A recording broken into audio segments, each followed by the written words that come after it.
You're watching The Source on CNN Philippines. I'm Pinky Webb. Our source today, Pulse Asia President Ronald Holmes. Mr. Holmes, good morning to you. Let me already begin kasi konti lang po ang ating oras. Meron hong ilang rason na dapat hindi paniwalaan yung latest Pulse Asia survey. I spoke to Senator Trillanes about this. He gave 5 reasons, and I know that you were able to catch that interview.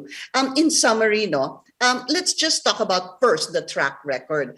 Can you tell us, has Pulse Asia been 100% accurate in its pre-election and even exit polls? Well, the exit polls were quite accurate. The pre-election polls, basically, in terms of the senatorial race, it was just ranking that mattered, really. But they accurately captured what the actual election results are. So in 2004, right? The exit polls, and in 2010, tama ho yung exit polls ng Pulse Asia? Wala kaming ginawang exit poll in 2004. We did an exit poll in 2007 that captured the electoral victory of Senator Trillanes himself. He was tied from 8 to 12. In 2010, we had an exit poll. Binay edged out Mar Rojas in the 2010 vice presidential race. So we only did 2 exit polls. Okay. Our pre-election polls, yeah. It's important you mentioned that in 2010. So your exit poll had Binay win, not Mar Rojas. Yes.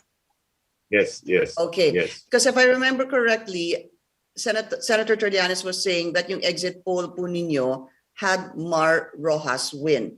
If my memory serves me right, in that interview. That's patently false, Pinky. Okay. So what about the methodology? Something that needs to be discussed, Mr. Holmes, no? Yung pong pinag-uusapan na 1,200 na respondents, meron po kayong Luzon, NCR, Visayas, Mindanao. How sure are you? Well, number one, how is the sampling done? It's done we follow a multi-stage probability sampling. So that sampling technique is used worldwide by many survey organizations. It secures the heterogeneity of the sample and it makes it nationally representative.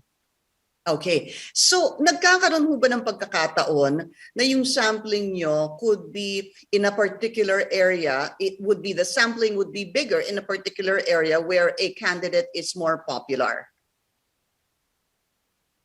Ang sampling, the distribution of the sample is dependent on the proportion of that area to the total population size. So, kunyari kung ang napili natin na isang lugar sa isang region, let's say Balance of Luzon in Region 4A, ang napili mong city sa Cavite ay maliit kumpara sa city sa Laguna, mas konti yung sample doon sa Cavite kumpara doon sa Laguna. So, it's proportional to the population size. Proportional to the population size and the voting population as well, or just yes. Both? Depending on the type of survey. If it's Ulat ng Bayan, we focus on adult population. If it's the Pulso ng Bayan, it's the voting population. And these cities and municipalities are randomly selected, Pinky. We do not in any way decide at the outset kung sino yung city and municipality. So it's drawn randomly. And then the randomly selected cities, municipalities, the sample size for that city municipality will depend largely on the population size of the city or municipality, either adult population or the voting population. And how is it done randomly? What does that mean? I know the word, but how? Yeah, basically there is a program that is used in order to determine which city or municipality we will take on for a specific survey that we'll be conducting. But it's a program based on what? It's a program based on it's a list basically of cities and municipalities in the country. And then you select for each region what city municipality we will focus on for this particular survey. And who selects? It's our research team basically in our case. And what would be their basis for selecting which cities or areas? So the program is basically it's a simple random selection. So you basically list all the cities and municipalities, and then you draw it out using that program. It's an Excel program. So ang napipili dyan ay siyang pupuntahan namin. Okay. yung pong January 19 to 24 survey, excuse me, sir, it was conducted January 19 to 24. That was the height of Omicron. So the question was, how was the survey conducted? Naging madali ho ba na papasukin yung inyong mga field members of yung team ninyo doon sa mga bahay, knowing that ang taas po ng mga kaso at that time?